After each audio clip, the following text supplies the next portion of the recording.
Hello everybody and welcome back to another video. Today I'm going to bring you my month in review for January 2017. In January, I read a grand total of 13 books with an average star rating of 4.1. But what's more exciting than basically enjoying most of the stuff that I read is that of those 13 books, 6 of them were from my TBR pile. This is great. It means I'm totally on the way to killing that TBR, despite the fact I just put like 2 more books on it. I want to highlight at least a couple books here that I read, the first one being Winter Song by Jae-Jones. I made a review of this book. This was a digital ARC I received from the publisher via NetGalley, and it is a play upon Hades and Persephone and some Orpheus and Eurydice, but with a kind of sexy goblin king and some classical music. You can go see my video for all of my non-spoilery thoughts on the book. I ended up enjoying it because I got far more out of it than I thought I was going to, and I was deeply impressed with the writing of Jae-Jones. I think her prose is really quite lovely, and I look forward to seeing more from her. The other piece I really want to highlight is A Monster Calls by Patrick Ness, based on an idea from Siobhan Dowd.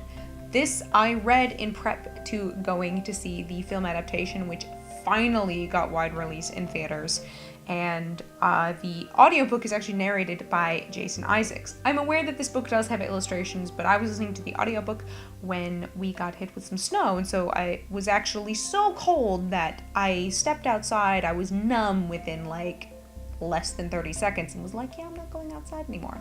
So I listened to this book and really enjoyed it. I mean, was emotionally traumatized by the end, thought it was one of the most beautiful things I'd read, and did also go see the movie and thought it was a beautiful adaptation. It's one of the strongest YA adaptations I've seen, and really just a gorgeous film. But beyond reading, we know that I fell into the sport anime trash pit in January, and that is because I watched Yuri on Ice, and then I started to binge.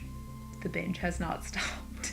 In January, I started/completed a grand total of 6 different sport anime. I watched Yuri on Ice in both Japanese and English. I have done so multiple times. To be fair, again, it's 11 episodes, it's really quick. I watched Free Iwatobi Swim Club and its sequel season of Free Eternal Summer. This I did in English. I watched all 3 seasons of Haikyuu.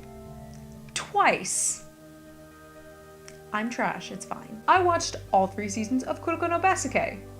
Only once, but I am absolutely gonna do a rewatch, have no doubts. I have not yet completed, a rugby anime called All Out, and that is because its first season is still currently airing, so it's not done yet. I started and completed the first couple seasons and the film for Yowamushi Pedal, and am currently watching its currently airing season, Yowamushi Pedal New Generation. Somebody save me. As a result of this trash pit, and how I tend to get obsessed with things, and how when I love something, I need t-shirts for it, I got t-shirts. This is a Karasuno t-shirt for Haikyuu, because I gotta rep my Karasuno boys, I love them so much. I have a Seirin number 11 tank top, which is the number for Kuroko in Kuroko no Basket, because small precious son.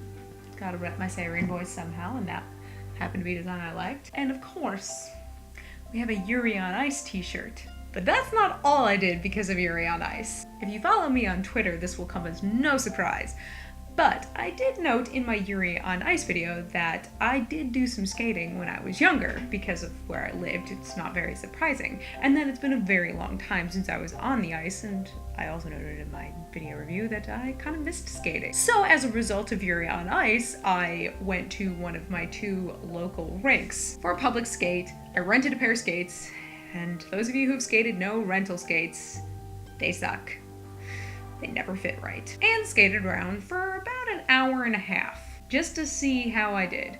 I didn't trust the skates, honestly, to try and do anything other than basically going forwards, because seriously, the left boot was so loose. The only time I fell was when I was trying to adjust that left boot and lost my balance. But I had so much fun that as I was leaving, I saw a billboard for adult skate lessons and went, I wonder where I'm at with what I learned. Like I said, I skated when I was younger. I was about 9 or 10 years old when I left skating because I was focusing more on year-round swimming and tennis. But when I left, I was in the process of learning single jumps and spins. So I basically chatted up the girl at the desk and said, I know I'm like 3 weeks late into this Learn to Skate program. Here's where I was at. I'd like to get back into it. And then I also mentioned skates.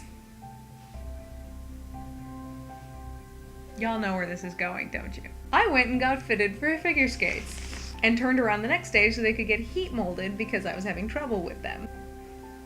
I regret absolutely nothing. I actually do really love these skates, but it's gonna take me a while. I'm still trying to break them in because stiff leather boots, man, they genuinely take time to break in. And even with the heat molding, which is great, they take time to break in. Thank you, Yuri on Ice. Actually, I am really grateful because skating is something I genuinely had missed, but one of those things I didn't realize just how much I missed until I stepped back onto the ice and was like, oh yeah, I remember this feeling and oh my god, I love it. But that's it for me today, you guys, so until next time, cheers.